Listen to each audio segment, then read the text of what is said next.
Muy buena noche a todos. Agradecemos la oportunidad de estar frente a un público como ustedes. El día de hoy concluimos las actividades de este magno curso. El tema que tocó a sus servidores es las reformas a la ley del IVA y expectativas para 2020. Vamos a abordar los aspectos más relevantes que existen y que van a estar vigentes a partir del próximo año en este ordenamiento fiscal. Sin embargo, no quisimos perder la oportunidad y recalcar algunos de los aspectos que anteriores expositores han realizado, tanto de ley de ingresos como ustedes podrán ver adelante. De igual manera, se van a abordar en un apartado en específico algunos impuestos que van a aplicar al Estado de Oaxaca o se pretende que apliquen en el Estado de Oaxaca. No obstante, nos vean desde la plataforma digital en otros estados, los comentarios que vertiremos serán muy útiles, puesto que, como veremos, es una política generalizada en las diversas entidades federativas el imponer los tributos que más adelante vamos a comentar. Y por último, y retomando un comentario que nuestros compañeros expositores hacían en el tema de esquemas reportables, pues traemos ahí algunos ejemplos de estrategias de esquemas reportables, aprovechando que la norma todavía no nos puede aplicar. Sin embargo, como los compañeros comentaban, el tema de esquemas reportables es muy relevante, puesto que no obstante el día de hoy celebremos una operación, si los efectos de esta subsisten o permanecen en 2020, 21, 22, pues indudablemente va a ser una cuestión que tanto el cliente contribuyente como su asesor deben de tener muy en cuenta. Pues sin más preámbulo que estas palabras, vamos a dar inicio a la charla. Maestro Juan José. Muy buenas noches a todos.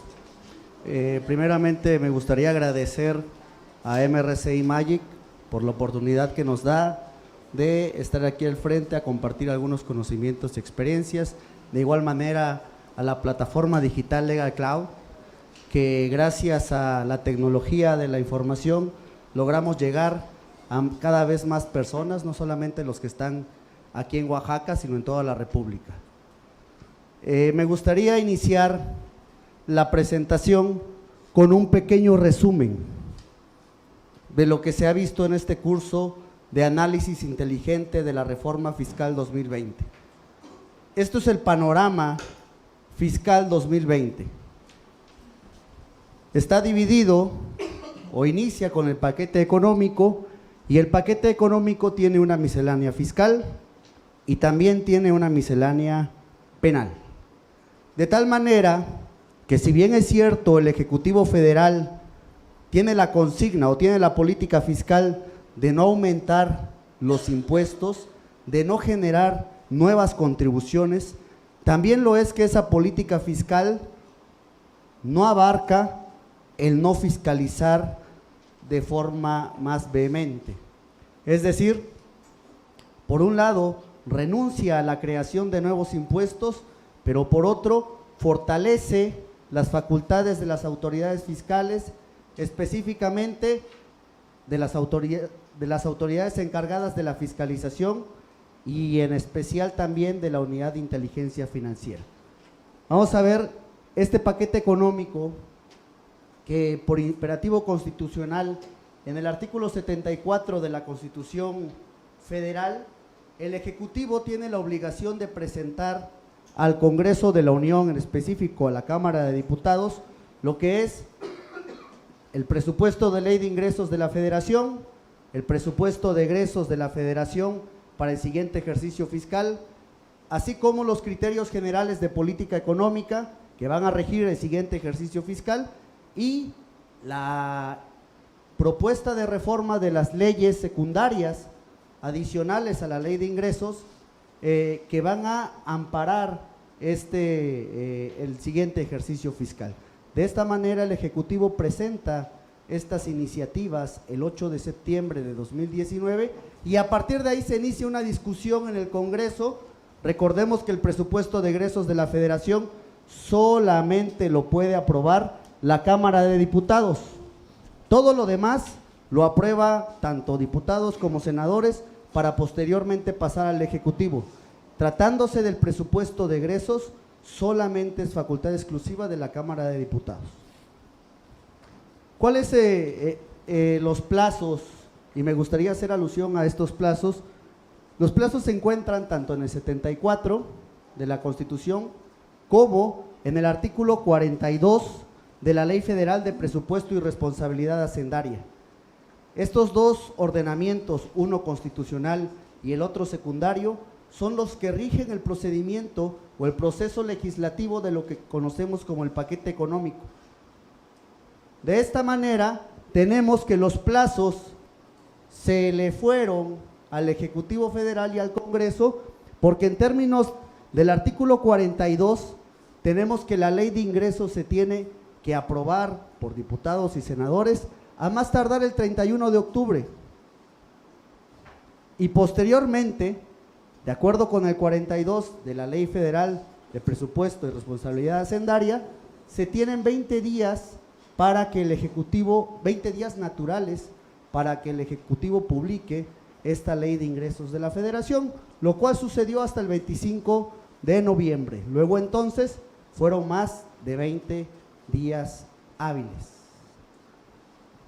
Primera anotación, este vicio que generalmente es recurrente, cuando se impugna en tribunales, muchas veces los jueces de distrito, muchas veces los tribunales colegiados de distrito inclusive, consideran que es un vicio que no es de índole constitucional y por lo tanto no puede invalidar el procedimiento legislativo relativo a la Ley de Ingresos de la Federación.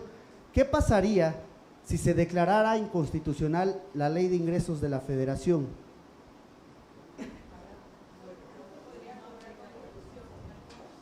Constitucionalmente, el Estado no tendría una facultad para recaudar, para cobrar contribuciones y demás ingresos que percibe el Estado en un ejercicio fiscal. Por esa razón, que es de gran envergadura, los jueces de distrito no se han atrevido a que un simple vicio de procedimiento pueda llevar a la inconstitucionalidad de toda la ley. Esa es la razón. Inclusive hay un artículo en la Constitución, el artículo 120 de nuestra Constitución, establece la obligación a todos los gobernadores de los estados de publicar las leyes que haya emitido el Congreso de la Unión. ¿Qué gobernador, o ustedes recuerdan en el periódico oficial de Oaxaca o de las entidades federativas que algún gobernador haya publicado la ley del impuesto sobre la renta o la ley del IVA o inclusive la ley de ingresos de la Federación? ¿Alguien recuerda eso? ¿José Luis? Ninguno. ¿No? Bueno, la realidad es que ningún gobernador publica en el periódico oficial de la entidad federativa las leyes emanadas del Congreso de la Unión, en franca violación al artículo 120 de nuestra Carta Magna. Cuando se ha impugnado eso en tribunales, en jueces de distrito, inclusive la primera sala conoció de un amparo al respecto, ¿qué fue lo que dijo? Que ese artículo 120 se refería a la realidad de la Constitución vigente en 1917, en donde la difusión del Diario Oficial de la Federación no abarcaba a todas las entidades federativas o no llegaba a todas las entidades federativas, y por eso el constituyente estableció la obligación a los gobernadores de los estados de publicar en sus periódicos oficiales las leyes emanadas por el Congreso de la Unión, pero que la realidad vigente en el 2000 o en 1990, al 2000, 2010, inclusive el próximo año en 2020, el diario oficial ya llega a todas las entidades. Esto en franca violación de igual manera a un principio de derecho básico previsto en el artículo 9 del Código Civil Federal, que establece: contra la observancia de la ley no es dable argumentar desuso, costumbre o práctica en contrario. Es decir, lo que establece la ley se tiene que acatar, y no porque las condiciones de difusión de los diarios oficiales hayan cambiado, se tiene que dejar de aplicar el artículo 120 de la Constitución. Más o menos quisiera empezar con esto para efectos de identificar las posibles violaciones en el procedimiento legislativo. Me regreso al resumen. Entonces tenemos este paquete económico. Tenemos también esta miscelánea fiscal. ¿Qué es lo que reforma la miscelánea fiscal?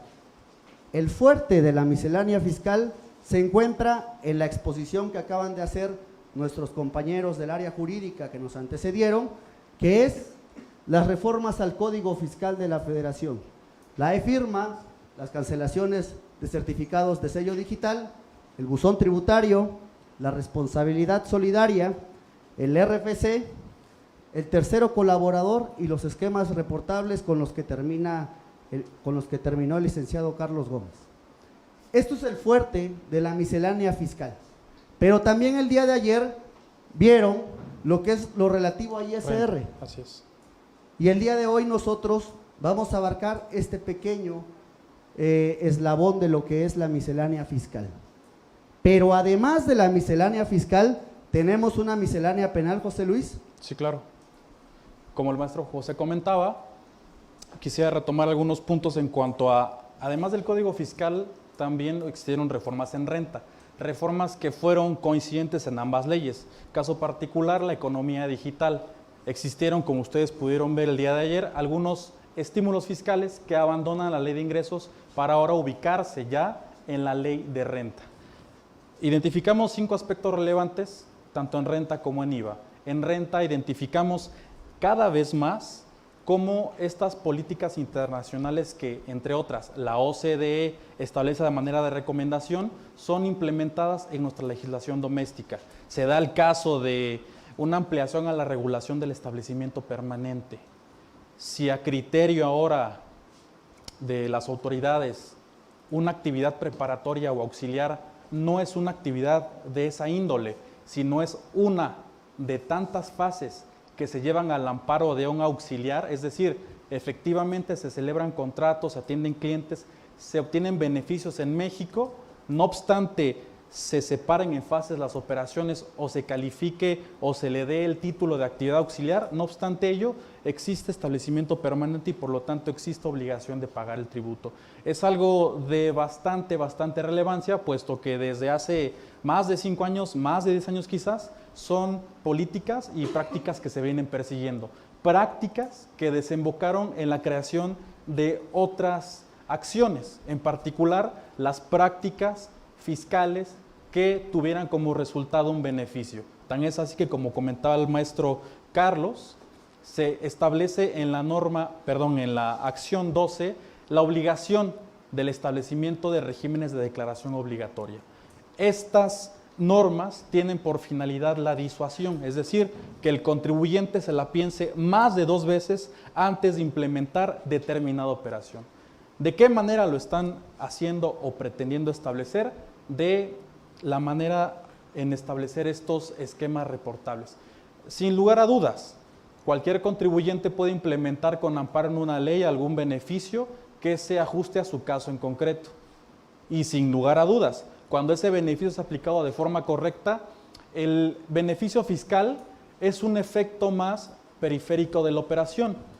A esta operación la van a acompañar beneficios empresariales, financieros, etcétera.